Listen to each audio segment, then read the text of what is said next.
Trump made a move Europe cannot ignore. Is this prophecy? Trump just made a statement that could destroy an alliance with Europe. Does Europe fit one of Daniel's beasts? And are there signs that Trump's move could accelerate the rise of the 10 kings? But before I show you the prophecy, I need to show you the crisis. Number 1. What Trump just said. It began with a phone call, 8 minutes long, to a British newspaper. And the 8 minutes changed the trajectory of the Western Alliance. March 16, 2026. President Trump picks up the phone and calls the Financial Times, one of the most respected financial newspapers in the world. A message aimed not at the American public, but at the European establishment. And the message was this: it's only appropriate that people who are the beneficiaries of the strait will help to make sure that nothing bad happens there. If there's no response, or if it's a negative response, I think it will be very bad for the future of NATO. Very bad for the future of NATO. His argument was straightforward, even if the implications were anything but. The United States is a net energy exporter. America produces more oil and gas than it consumes. The flow of oil through the Strait of Hormuz, roughly 1/5 of the entire world's daily oil supply, matters far more to Europe, to Japan, to South Korea, and to China than it does to the country currently being asked to do most of the fighting. We've been very sweet. We didn't have to help them with Ukraine, but we helped them. Now we'll see if they help us. Now here's what was happening on the water while Trump was on the phone, because the Strait of Hormuz is not an abstract concept. We're looking at the strait, 21 nautical miles at its narrowest point, flanked by Iran on the north and the Sultanate of Oman on the south. 2 miles between billions of dollars of crude oil heading west and billions of dollars of manufactured goods heading east. Through this corridor, this single, irreplaceable, impossibly narrow corridor, flows approximately 20% of the world's oil supply every single day. Iran had effectively cut it. Not with a formal declaration, not with a press conference, with drones, with missiles. Shipping insurance rates did not just rise. They reached levels that made some voyages economically impossible. Iranian vessels moved freely. Chinese tankers were reportedly allowed passage. Ships flagged to nations Iran deemed hostile, including U.S. allied vessels, faced threats, harassment, and in at least 21 confirmed incidents between early March and mid-March, direct attacks. Trump pressed roughly 7 nations directly, requesting warships, escorts, real military commitment. Not a symbolic contribution. Real naval assets in a real combat zone to secure a real choke point that feeds real European economies. And here's what came back from America's closest allies. Nations that have stood shoulder to shoulder with Washington for decades. But what they said is not the part that should concern you. What 2 of them did instead is the part that should stop every person watching this. Because the response was not just a refusal, it was something much harder to defend. And I am going to show you exactly what they did. But first, what happened 2 weeks later? Because the FT interview was the warning. What came on March 31st was the detonation. Now here's the moment the alliance fractured. Because Trump did not whisper this through diplomatic channels. He said it publicly, permanently. Truth Social. The full statement. All of those countries that can't get jet fuel because of the Strait of Hormuz, like the United Kingdom, which refused to get involved in the decapitation of Iran, I have a suggestion for you. Number 1, buy from the U.S. We have plenty. And number 2, Build up some delayed courage, go to the strait, and just take it. Build up some delayed courage. Think about that phrase. Trump is not saying Europe is incapable. He is saying Europe is cowardly. The capability exists. The navies exist. The warships exist. The courage does not. You'll have to start learning how to fight for yourself. The USA won't be there to help you anymore, just like you weren't there for us. Iran has been, essentially, decimated. The hard part is done. Go get your own oil. The USA won't be there to help you anymore. 17 words.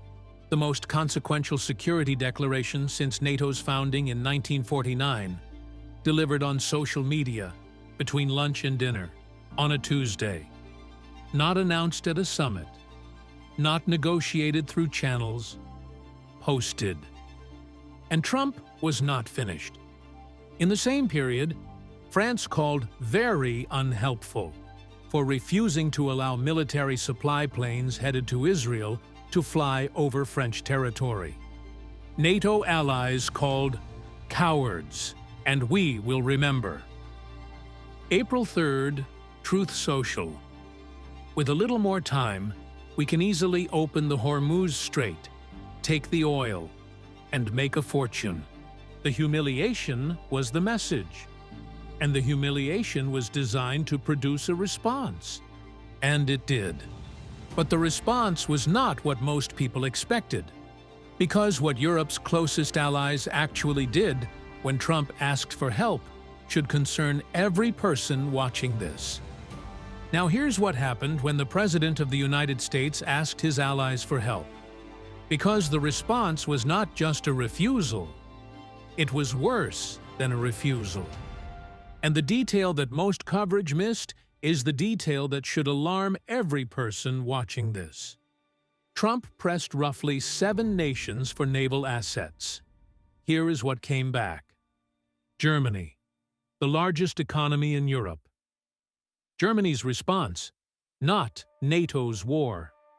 4 words. Spain. Ruled out any participation. No ships. No assets. No explanation beyond the refusal. Japan. The nation that imports the majority of its oil through the Strait of Hormuz. The nation whose entire industrial economy depends on that choke point remaining open. Ruled out participation. Australia. Ruled out participation. United Kingdom. America's special relationship, who has been described as America's closest partner for over a century. Britain's response, cautious, non-committal, careful language, no warships. U.S. Ambassador to NATO Matt Whitaker called the European moves a clear sign of weakness. No major NATO partner committed warships publicly during active combat. The United States Navy carried the burden alone, in a choke point that feeds European economies, while European diplomats called Tehran. But the betrayal is just the response. What Europe is doing now, in April 2026, is what should concern every person watching this. Because Europe heard Trump's message, and Europe's response is not to rejoin the alliance. Europe's response is to build something new, something independent, something that has never existed before in the post-war era. And the something Europe is building matches a description in the Book of Daniel that was written 26 centuries before the first EU flag was raised. Now, here's what Europe is building. Because the response to Trump's ultimatum was not reconciliation. It was separation. We're in Paris, the Élysée Palace, April 17th, 2026. 49 flags in the reception hall, defense ministers, foreign ministers, naval commanders from across 3 continents, and for the first time since the Second World War, the largest flag in the room is not the American flag. It is the EU flag. blue with 12 gold stars. And the briefing on the table is not a NATO operations plan. It is a European operations plan for a European commanded mission in a waterway America used to protect. France and the UK are leading a coalition of 40 to 50 nations. The mission: defensive escort and demining operations in the Strait of Hormuz, post-ceasefire security, tanker protection. The mission is explicitly not under US command, not under NATO command, under European command. The first major military operation led by European nations independently of the United States in the post-war era. The E3, France, UK, Germany, expected to shoulder the main burden. The Netherlands pledging mine hunters and frigates. Spain, Italy, and others showing interest. The same nations that refused to help during the crisis now joining the post-crisis response. The EU exploring expansion of its existing naval missions, Aspides, Atalanta, to the Strait of Hormuz. Using EU structures, not NATO structures. The cure is another dependency. The only path to genuine sovereignty, energy sovereignty and military sovereignty, is European-controlled supply routes, protected by European naval forces, commanded by European authority. And that is what the Paris Summit is designing. Who commands this? Who leads this? Who holds the authority when the 27 nations that could not produce a single warship must now produce an entire military? And the answer should stop every person watching this. Now, here's the first reason the entity being forced to militarize right now matches Daniel's description of the final kingdom. And the match begins with geography.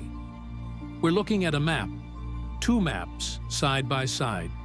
The first, the Roman Empire at its height, 117 AD, under Emperor Trajan. The border runs from Britain to the Rhine, south through Gaul, across the Iberian Peninsula, along the North African coast from Morocco to Egypt, east through the Levant, north through Anatolia to the Black Sea. The second map, the European Union, 2026, 27 member states. France, Roman Gaul. Spain and Portugal, Roman Hispania. Italy, the heart of Rome itself.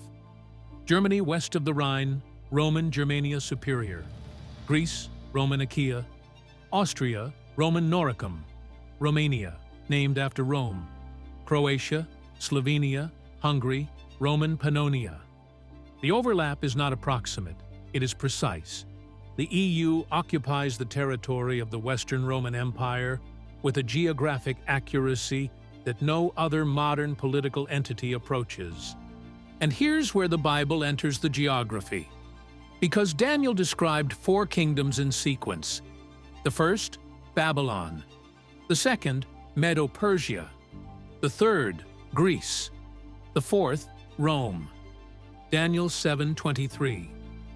The fourth beast shall be the fourth kingdom upon earth, which shall be diverse from all kingdoms, and shall devour the whole earth, and shall tread it down, and break it in pieces.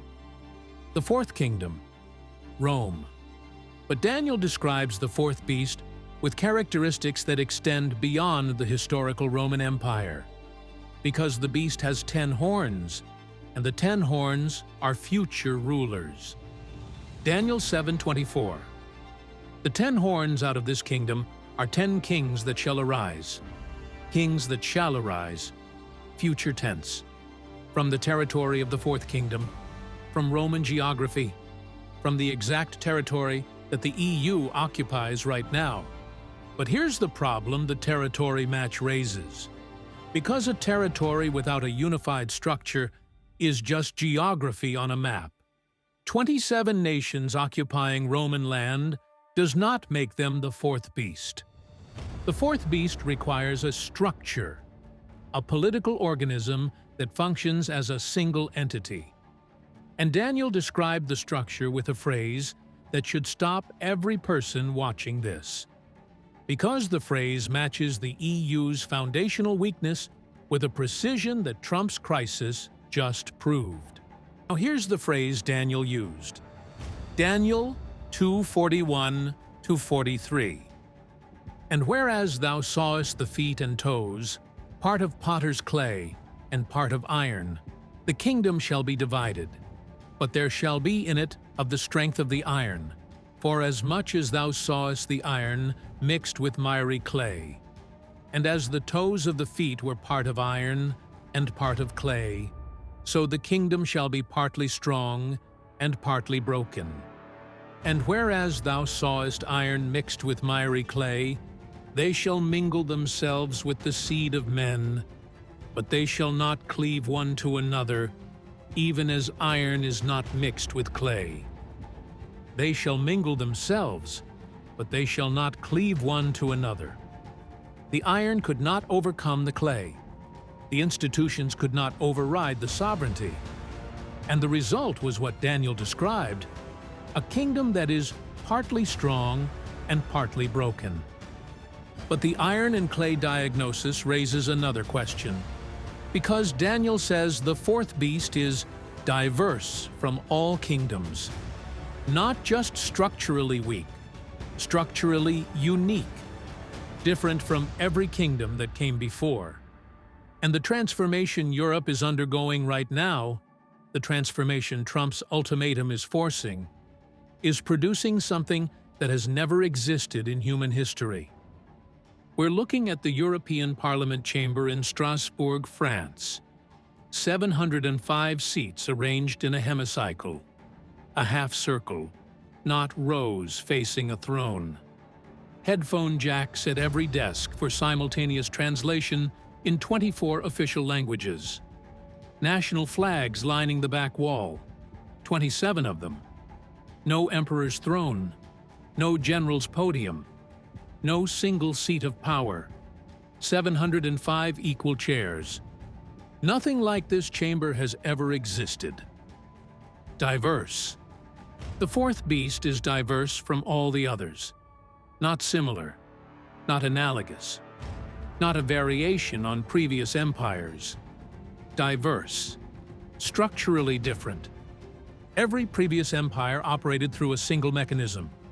One ruler, one military, one administrative structure.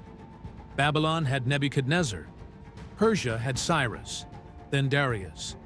Greece had Alexander, then his generals. Rome had the emperor. Augustus, Tiberius, Trajan. One throne, one sword, one voice. That is how empires work. That is how they have always worked. The EU operates differently from every empire in history. 27 sovereign nations voluntarily sharing governance. No emperor, no single military, no central command. A rotating presidency, a different head of state chairing the council every 6 months. A parliament with 705 members from 27 nations speaking 24 official languages. A commission with one representative from each member state. A court system that overrides national law. A currency shared by 20 of the 27 members. A border system shared by 23. Nothing like this has ever existed. Not in Rome, not in any empire, not in any political structure in human history. A supranational entity where sovereignty is shared, but not surrendered. Where power is distributed, but not centralized. Where authority exists in institutions, but not in persons. Diverse from all kingdoms. Exactly as Daniel described. But here's what makes this moment in April 2026 different from any previous moment in the EU's history. Because the EU was designed as an economic project. Trade, currency, regulation, market access. The EU was never designed to be a military power. NATO handled defense. America handled the wars. Europe handled the bureaucracy. That was the arrangement. for 77 years, and Trump just ended the arrangement. You'll have to start learning how to fight for yourself. And Europe is learning, not by choice, but by necessity. The economic project is being forced to become a military project. And a military project requires something the EU has never had: unified command, a single voice on security, a central military authority. The thing that makes the EU diverse from all kingdoms, the absence of centralized power, is the thing the crisis is now forcing the EU to create. And here's what Daniel says happens when the fourth beast develops centralized authority. Because the centralization produces the 10 horns, and the 10 horns are not symbols, they are leaders. Now, here's the detail that connects the Paris summit directly to Daniel chapter 7. Because Daniel does not just describe the fourth beast, he describes the leadership structure that emerges from within it. And the structure is specific. Daniel 7:24. And the 10 horns out of this kingdom are 10 kings that shall arise, and another shall rise after them, and he shall be diverse from the first, and he shall subdue 3 kings. 10 kings that shall arise, not 10 nations, 10 kings, 10 leaders, 10 individuals who hold authority within the fourth beast's territory, arising from within the beast, not conquering it from outside. We're back at the Paris summit, April 17th, 49 flags. But here's what the briefing document on the table reveals. Because the naval mission is not being commanded by 49 nations. It is being commanded by a core. The E3, France, UK, Germany, plus the Netherlands, plus contributing partners. And here's what Ezekiel adds to the picture. Because the prophetic profile of Europe's role in the last days is not limited to Daniel.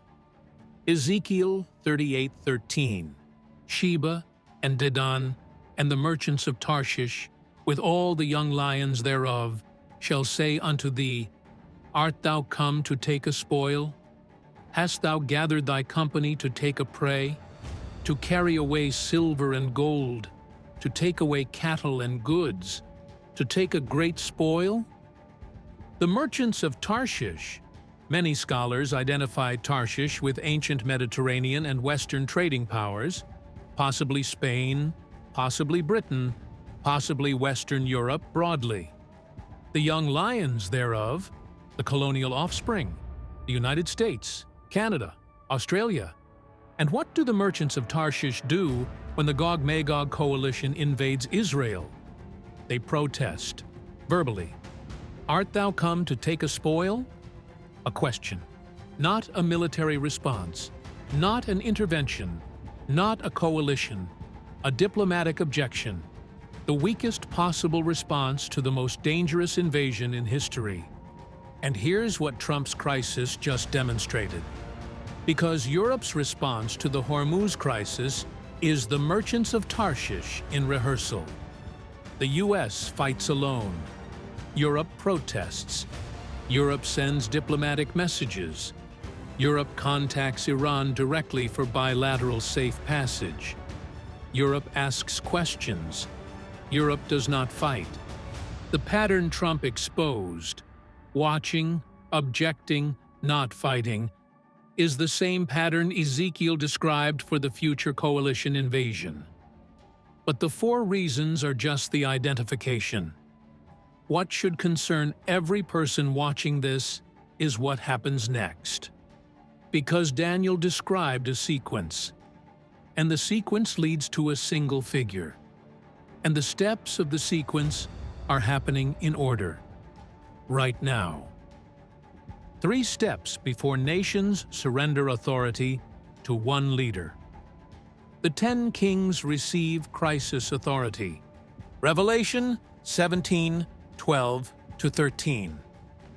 And the 10 horns which thou sawest are 10 kings, which have received no kingdom as yet, but receive power as kings 1 hour with the beast. These have one mind, and shall give their power and strength unto the beast. Receive power as kings 1 hour with the beast. 1 hour. Not a permanent constitutional arrangement, not a centuries-long empire. Crisis authority, emergency authority, the kind of power that is granted during wartime, temporary, urgent, concentrated. The kind of authority that European defense ministers are designing right now at the Paris summit. A command structure for a crisis, a military authority for a mission. Power received for 1 hour, a limited period, driven by the emergency Trump created. Have received no kingdom as yet. They are not yet in position. They do not yet hold their authority. The authority comes during the crisis, not before it. The crisis produces the kings. The kings do not produce the crisis. Daniel describes something that has never happened before. The second step is the one that should stun every person watching this, because it describes something that contradicts every pattern of power consolidation in human history. Every empire, every kingdom, every dictatorship, every totalitarian regime, every one of them seized power through force, conquest, revolution, military coup, invasion, the strong take from the weak. That is how power has worked since Nimrod built Babel. And Revelation describes the opposite. Revelation 17:13. These have one mind, and shall give their power and strength unto the beast. Have one mind. Unanimity. Not coercion. Not conquest. Not a dictator marching armies across borders. Not a strong man overthrowing the existing order. Agreement. Consensus. The 10 kings do not surrender to the beast because the beast conquers them. They surrender because they choose to. They have one mind. They agree that the consolidation is necessary. And here's why that detail should stop every person watching this. Because have one mind means there is no dissent at the moment of surrender. Not a 7-3 vote. Not a reluctant majority overruling a resistant minority. One mind, unanimity. The 10 kings look at the crisis they are facing, whatever that crisis is, and they all reach the same conclusion. We cannot solve this alone. We must consolidate.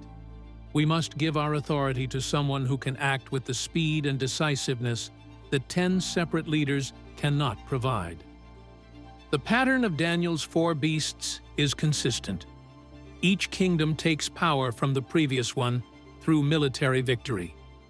The 4th beast devoured and brake in pieces and stamped the residue with the feet of it. But the 10 kings do not follow the pattern of the beasts before them. The 10 kings give, voluntarily, with one mind, and the figure who receives what they give, the beast they empower, gains authority not through conquest, but through consent. The most powerful political figure in the end times timeline does not seize a throne. He is given a throne. The 3rd step describes the figure who receives the authority, and the Bible gives a profile of this figure that should concern every person watching this. Because the figure does not look like a dictator, the figure looks like a solution, the final step. And this is the detail that connects the 10 kings to the most dangerous figure in all of Scripture. Because Daniel does not leave the identity vague. Daniel gives a profile, and the profile describes the method, the character, and the sequence of the figure who inherits the authority the 10 kings surrender. Daniel 7:24. And the 10 horns out of this kingdom are 10 kings that shall arise, and another shall rise after them, and he shall be diverse from the first, and he shall subdue 3 kings. 3 details, each one revealing a different dimension of the figure. Another shall rise after them. After. The sequence is absolute. The 11th horn rises after the 10 kings form, not before, not simultaneously, not as the cause of the 10 king formation, after, as the consequence. The crisis produces the 10. The 10 consolidate authority. And then, after the authority is concentrated, after the leadership structure is built, after the power has been gathered into fewer hands, the 11th horn rises from within it. The 10 kings must form before this figure can rise. The structure must exist before the figure can inherit it. And here's why the sequence matters. Because it tells you what to watch for. You do not watch for the Antichrist. You watch for the 10. The 10 are the precondition. The 10 are the prerequisite. The Antichrist cannot appear until the 10 king structure exists. Daniel says, the 10 first, then the 11th. He shall be diverse from the first, different from the 10 kings. He shall subdue 3 kings. 3 of the 10 resist. 3 see through the peace. 3 do not consent. And the 11th subdues them. 3 kings subdued by a peacemaker, not a general. The 3 who resisted the voluntary surrender are overridden. And the unanimity that Revelation 17:13 described becomes complete. One mind, no exceptions. And here's the connection that completes the profile. Because the same figure appears in Daniel 9:27. Daniel 9:27. And he shall confirm the covenant with many for 1 week. And in the midst of the week he shall cause the sacrifice and the oblation to cease. And for the overspreading of abominations he shall make it desolate, even until the consummation. And that determined shall be poured upon the desolate. He shall confirm the covenant with many. The deal broker, the peacemaker, the figure whose platform is the crisis and whose authority is the solution, the man who confirms a multi-party agreement involving Israel and many nations, the covenant, a comprehensive framework encompassing political, economic, military, and religious dimensions, confirmed, not created, not originated, but ratified, made firm. The man who obtained the kingdom by flatteries sits in the temple of God showing himself that he is God. And the peace that won the world's trust becomes the platform for the totalitarian control Revelation 13 describes. The sequence is complete. The 10 kings form. The 10 kings surrender voluntarily. The 11th horn rises, diverse, peaceful, flattering, indispensable. The 11th subdues the 3 who resist. The 11th confirms the covenant. And the covenant becomes the instrument of the abomination. The figure has not been revealed. The 10 kings have not formed. Now, here's what this video is and is not, because the distinction matters. And the distinction is the difference between responsible examination and irresponsible declaration. This video identifies a pattern. The pattern involves a political entity occupying the territory of Daniel's 4th beast, exhibiting the structural characteristics Daniel described, responding to a crisis in ways that match the prophetic sequence, and building institutions that correspond to the authority structures Revelation outlines. The pattern is documented. The pattern is specific. The pattern is based on verifiable current events. Trump's exact quotes, NATO's exact responses, the Paris summit's exact outcomes, the EU's exact institutional changes. But a pattern is not a fulfillment. The European Union may not be the fourth beast. The identification of the fourth beast with a revived Roman Empire is the dominant view among evangelical prophecy scholars. But it is not the only view. Some scholars argue the fourth beast represents a Middle Eastern confederation, an Islamic caliphate, or a coalition centered on Turkey, Iran, and the nations surrounding Israel. Others argue the fourth beast is a future global governance structure that does not yet exist, not European, not Middle Eastern, but genuinely worldwide. The debate is legitimate. The scholars who hold alternative views are not less faithful or less informed. They are reading the same text and arriving at different conclusions. The 10 kings may arise from a different configuration than the EU's defense corps. The Western European Union's 10 member states may be coincidental rather than prophetic. The core group forming at the Paris summit may expand to 15 or contract to 7, and neither outcome would necessarily confirm or disconfirm the identification. The Antichrist may come from a Middle Eastern origin.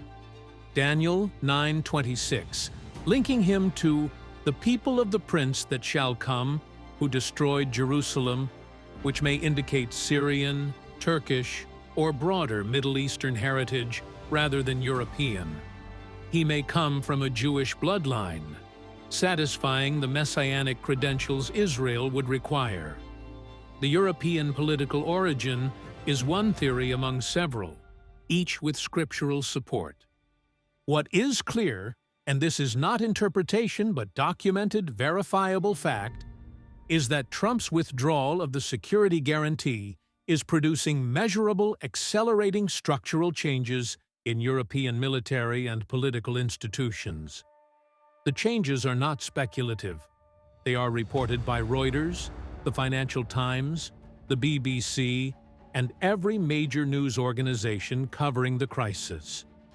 The changes include the first independent European-led military operation in the post-war era, the 40 to 50 nation coalition being assembled under European command, not NATO command, not American command, a defense command structure being designed outside NATO frameworks, using EU institutional architecture rather than Atlantic Alliance architecture. Military spending increases across the continent. Germany's €100 billion defense fund, French nuclear deterrent expansion discussions, Netherlands pledging naval assets for European-only operations, a psychological shift from codependence to strategic autonomy, a language change that has no precedent in the 77-year history of the transatlantic alliance, and that signals a structural redefinition of the relationship, not a temporary diplomatic disagreement. Those changes match the pattern Daniel described: consolidation from within the fourth beast's territory, driven by crisis, producing concentrated authority in a smaller leadership group. The match warrants examination. Examination is not declaration. Watch the consolidation. Do the 27 concentrate military authority in a smaller group, a new defense council, a permanent military command, 10 nations making decisions for 27? Watch the energy architecture. Does Europe achieve energy sovereignty? Does it build the supply routes and naval infrastructure that require permanent consolidated command? Because energy sovereignty without military sovereignty is impossible, and military sovereignty requires centralized authority. Watch the psychological shift. Does the European public accept unified military command?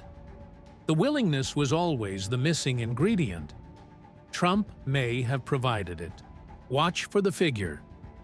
Daniel 7:24 says the 11th horn rises after the 10. The 10 have not formed. The figure cannot rise until they do. But the structures the figure will inherit are being built. Watch who inherits them. Watch the merchants of Tarshish pattern. Does Europe protest without fighting the next crisis? We're back where we started. Trump's Truth Social post. The Strait of Hormuz, 21 miles of water that changed the Western alliance forever.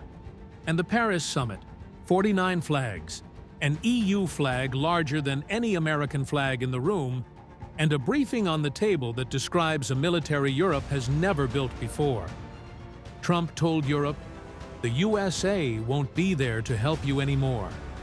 And Europe is listening, building, consolidating, designing command structures, funding militaries, accepting the end of American protection, preparing for a future where sovereignty requires strength, and strength requires unity, and unity requires something the 27 nations of the EU have resisted since 1949.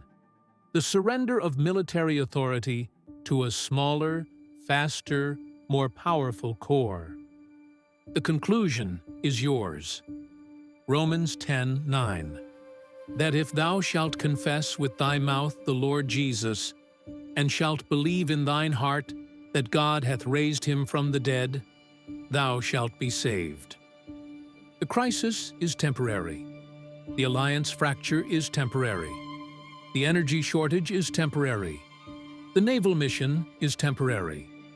The 10 kings, when they receive their authority, receive it for 1 hour. Everything the crisis is producing is temporary. But the God who described the fourth beast before Rome was founded, the God who described the 10 kings before Europe was unified, the God who described the 11th horn before the first defense summit was convened, that God is not temporary, and his invitation is not temporary.